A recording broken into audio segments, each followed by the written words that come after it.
Hello guys, welcome to all of you on my YouTube channel LM Sir English Classes।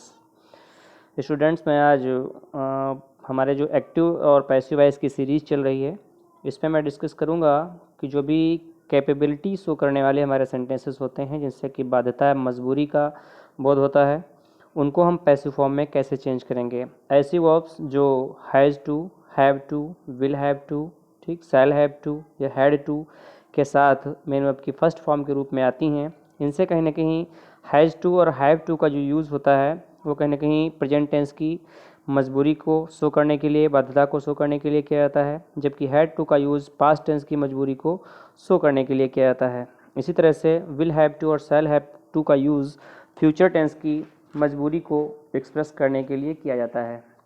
For example, जैसे हिंदी में समझ ले रहे हैं, जैसे मुझे पैदल स्कूल जाना पड़ता है, ठीक, तो I have to go to school on foot.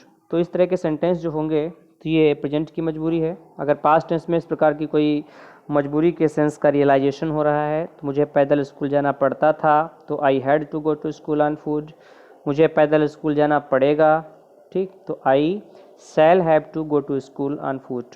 तो इस तरह से उसको पैसिव वॉइस में चेंज करेंगे, उसको एक्टिव वॉइस से पैसिव वॉइस में कैसे चेंज करेंगे, इस पर मैं डिस्कस करूंगा। अभी फ़िलहाल समझना है कि सेंटेंस या इस तरह के जो वर्ब्स होती हैं इस तरह की, इस पर कहीं ना कहीं ये ट्रांसलेशन में भी इस तरह के सेंटेंस पूछ लिए जाते हैं। तो आप लोगों की जानकारी के लिए ये बहुत ही इम्पॉर्टेंट वीडियो है, और ये बहुत ही इम्पॉर्टेंट वीडियो इसलिए भी है क्योंकि इस पर बेस्ड सेंटेंस अक्सर कंपटीशन में या फिर कहीं ना कहीं आपके एकेडमिक एग्ज़ाम में भी पूछे जाते हैं। तो चलिए मैं स्टार्ट करता हूँ बिना किसी देरी के अपना ये एक्टिव वॉइस से पैसिव वॉइस का जो वीडियो है, ये बहुत ही मेजर है, बिना स्किप किए हुए इसको आप सभी लोग देखिएगा, वॉच कीजिएगा। जहाँ कहीं जो भी प्रॉब्लम्स आप लोगों को आ रही हैं, आई होप वो सारी प्रॉब्लम्स आप सभी लोगों की अप्रूट हो जाएंगी। चलिए मैं स्टार्ट करता हूँ। देखिए, एक्टिव वॉइस से पैसिव वॉइस जो ये हमको चेंज करने के लिए, जो कि has to, have to, will have to, shall have to, had to पर बेस्ड सेंटेंस आएगा। एक्टिव वॉइस का स्ट्रक्चर क्या होगा? सबसे पहले सब्जेक्ट होगा, ये इसमें से हैज़, हैव, हैड, ठीक, विल हैव, शैल हैव के साथ टू प्लस मेन वर्ब की फर्स्ट फॉर्म प्लस ऑब्जेक्ट, इस पर ये जो है स्ट्रक्चर हमारा बेस्ड होगा। बट जब हम इसको पैसिव वॉइस में चेंज करेंगे तो जनरली जिस तरह से हम ऑब्जेक्ट को, एक्टिव वॉइस के ऑब्जेक्ट को सब्जेक्ट बनाते हैं, ठीक वैसे ही इसमें भी करना है। ऑब्जेक्ट को सब्जेक्ट बनाएंगे, और अगर इन केस ऑब्जेक्ट हमारा प्लूरल नंबर में है तो सब्जेक्ट के रूप में जब पैसिव वॉइस में वो आएगा तो वहाँ पर अगर हैज़ का यूज इससे पहले वाले सेंटेंस में हुआ एक्टिव वॉइस में, तो प्लूरल नंबर ऑब्जेक्ट को जब सब्जेक्ट बनाएंगे तो जाहिर सी बात है वहाँ पर हम हैव का यूज़ करेंगे। और टू के बाद बी प्लस मेन वर्ब की थर्ड फॉर्म का यूज करना होता है। फिर बाई प्लस एक्टिव वॉइस का जो सब्जेक्ट होगा, बाई प्लस वो बाई के बाद में वो पैसिव वॉइस का ऑब्जेक्ट बनेगा। फॉर एग्जाम्पल, जैसे हम लोग समझ लेते हैं एग्जाम्पल में, I have to finish this work, मुझे इस काम को पूरा करना पड़ता है। तो यहाँ पर I have to finish this work, this work है ये हमारा ऑब्जेक्ट है, इसको जब पैसिव वॉइस का सब्जेक्ट बनाएंगे तो हो जाएगा this work. This work singular number है, जबकि आई यहाँ पर प्लूरल नंबर का सब्जेक्ट है, तो इसके आई के अकॉर्डिंग हैव का यूज हुआ था, जबकि दिस वर्क को जब सब्जेक्ट बनाएंगे तो ये हैज़ का यूज यहाँ पर करना पड़ेगा। तो आगे हम इसको पैसिव वॉइस में बनाने का तरीका देख ले रहे हैं। तो this work has to be plus verb की third form finished by me. I hope ये चीज़ आप लोगों को क्लियर हो गई होगी। इस सेंटेंस पर बेस्ड कहीं ना कहीं, या इस स्ट्रक्चर पर बेस्ड सेंटेंस कहीं ना कहीं पूछे ही जाते हैं, बहुत ही इंपॉर्टेंट हैं, खासकर ये ऐसे स्टूडेंट्स के लिए जो इस बार बोर्ड परीक्षा में शामिल हो रहे हैं या आगे की जिन भी परीक्षाओं में वो शामिल होंगे। ऐसे सारे सेंटेंस जिन पर हम आज डिस्कस कर रहे हैं वो सभी प्रकार के एग्जाम्स के लिए बहुत ही बेनिफिशियल होंगे। अगला sentence, you have to choose a dress. अब ये ड्रेस को जब सब्जेक्ट बनाएंगे तो dress has to be chosen by you, dress has to be chosen by you, इस प्रकार से इसको पैसिव में चेंज करेंगे।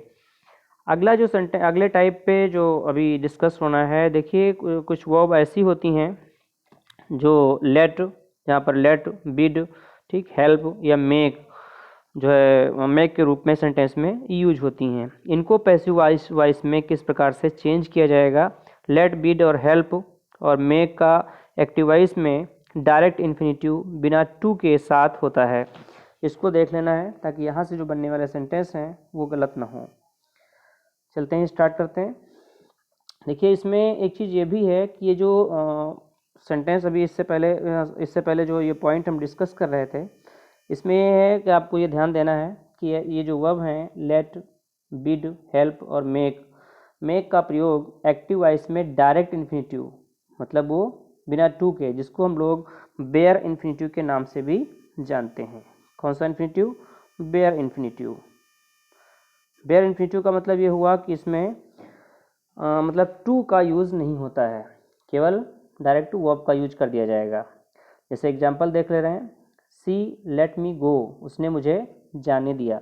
तो इस तरह से सेंटेंस में बी का यूज़ नहीं किया जाएगा। I bade him leave the room, अब बेड हिम के बाद में यहाँ पर लीव देखिए मेन वर्ब की फर्स्ट फॉर्म के रूप में आया है। तो जब भी कोई इस तरह का सिंटैक्स आप सेंटेंस पर बेस्ड भी ग्रामेटिकल एरर में भी सेंटेंस पूछा जाएगा तो आई होप आप लोग इसको आसानी से कर ले जाएंगे। They must help me finish the work, तो यहाँ पर they must help me finish the work, तो आप यहाँ पर हेल्प के बाद में ऑब्जेक्ट आया है तो ऑब्जेक्ट के बाद में वर्ब जो है वर्ब की फर्स्ट फॉर्म यूज की जाएगी। I made him wash all the clothes, तो यहाँ पर भी देखिएगा मेड के बाद में ऑब्जेक्ट के बाद जो वर्ब आई है तो वो मेन वर्ब की फर्स्ट फॉर्म के रूप में यूज की गई है। आगे चलते हैं। बिड, हेल्प और मेक का प्रयोग पैसिव वॉइस में टू के साथ किया जाता है। ये भी बहुत ही मेजर पॉइंट है, इसको थोड़ा सा नोटिस करने की ज़रूरत है। बिड, हेल्प और मेक का यूज़ पैसिव वॉइस में टू के साथ में होता है, जबकि इससे पहले अभी जो डिस्कस हुआ है उसमें बेयर इन्फिनिटिव का यूज़ किया जाता है।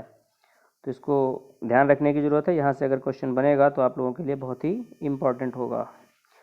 कैसे? एग्जाम्पल देखते हैं।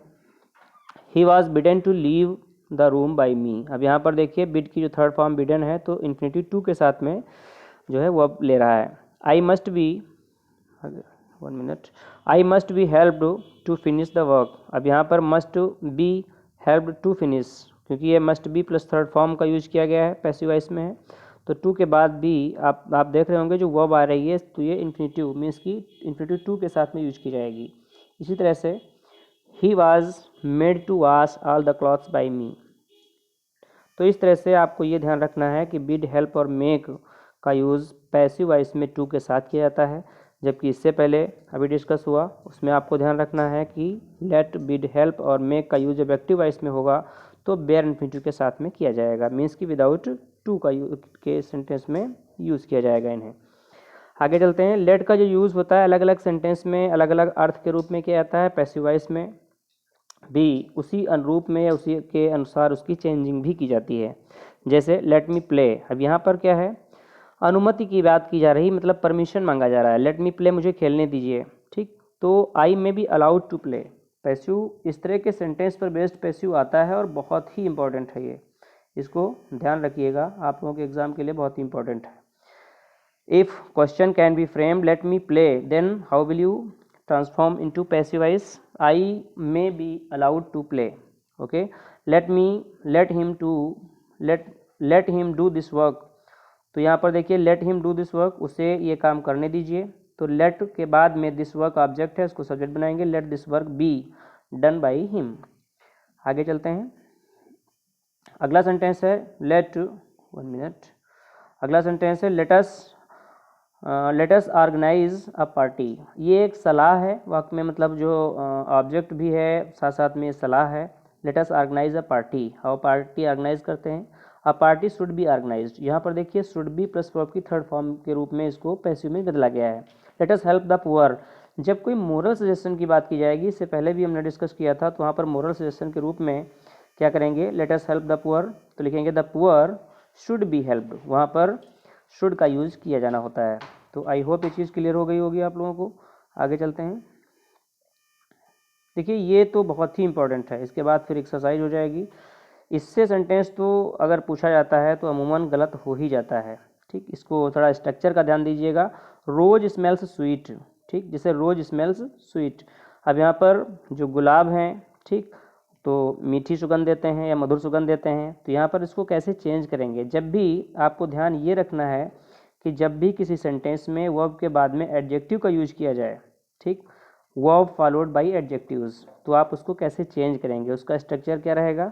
सबसे पहले आप सब्जेक्ट लिखेंगे, आफ्टर दैट वर्ब का यूज किया जाएगा, फिर एडजेक्टिव, जो एडजेक्टिव यूज हुआ है उसमें वो एडजेक्टिव लिखा जाएगा, फिर व्हेन का यूज किया जाएगा, आफ्टर दैट प्रोनाउन आएगा, फिर इसके बाद प्रोनाउन के बाद जो है प्रोनाउन के अकॉर्डिंग जो है वो आपका यूज किया जाएगा, आफ्टर दैट फिर मेन वर्ब की थर्ड फॉर्म हो जाएगी। जैसे यहाँ पर सेंटेंस है रोज स्मेल्स स्वीट, ठीक, तो इसको चेंज करेंगे तो कैसे बनेगा, रोज इज स्वीट, ठीक, मतलब गुलाब मधुर होता है, व्हेन इट इज स्मेल्ट, जब इसे सूंघा जाता है, ठीक।